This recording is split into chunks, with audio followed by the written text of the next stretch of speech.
आज हम बात करेंगे भारत के स्वतंत्रता संग्राम के एक ऐसे महान नेता की जिन्होंने अहिंसा, शांति और मानवता का संदेश देकर लाखों लोगों को प्रेरित किया। उन्हें दुनिया सीमांत गांधी और बादशाह खान के नाम से जानती है। ये कहानी है खान अब्दुल गफ्फार खान की। खान अब्दुल गफ्फार खान का जन्म 6 फरवरी 1890 को में हुआ था। वे एक सम्मानित पश्तून परिवार से थे।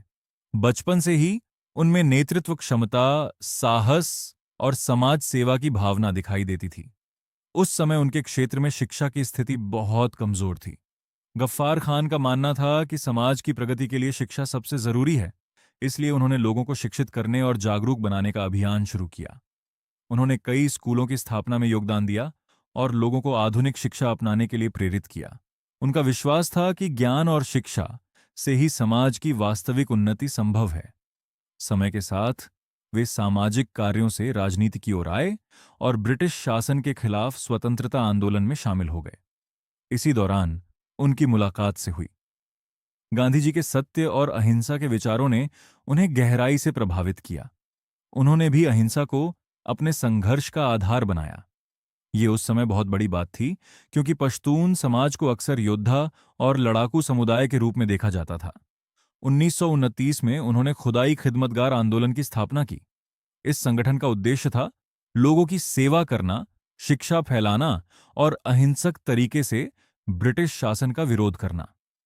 इस आंदोलन के हजारों स्वयंसेवक लाल रंग की वर्दी पहनते थे, इसलिए उन्हें रेड शर्ट्स भी कहा जाता था। गफ्फार खान ने अपने अनुयायियों को सिखाया कि सच्ची बहादुरी हिंसा में नहीं, बल्कि अन्याय के सामने डटे रहने में है। ब्रिटिश सरकार उनके प्रभाव से चिंतित रहने लगी। उन्हें कई बार गिरफ्तार किया गया और उन्होंने अपने जीवन के कई वर्ष जेल में बिताए, लेकिन उन्होंने कभी अपने सिद्धांतों से समझौता नहीं किया। खान अब्दुल गफ्फार खान भारत की एकता और हिंदू मुस्लिम भाईचारे के समर्थक थे। वे मानते थे कि सभी धर्मों और समुदायों को मिलकर शांति और विकास के लिए काम करना चाहिए। 1947 में भारत के विभाजन का उन्होंने विरोध किया था।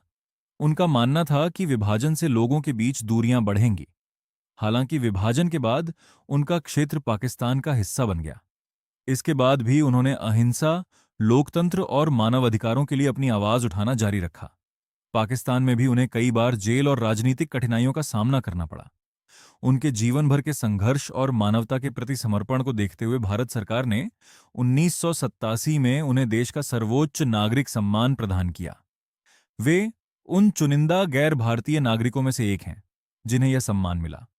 20 जनवरी 1988 को उनका निधन हो गया, लेकिन उनके विचार आज भी दुनिया भर में शांति, अहिंसा और मानव सेवा के प्रतीक के रूप में याद किए जाते हैं। खान अब्दुल गफ्फार खान का जीवन हमें सिखाता है कि सच्ची ताकत हथियारों में नहीं, बल्कि प्रेम, सत्य और अहिंसा में होती है। तो दोस्तों, ये थी सीमांत गांधी खान अब्दुल गफ्फार खान की प्रेरणादायक जीवनी।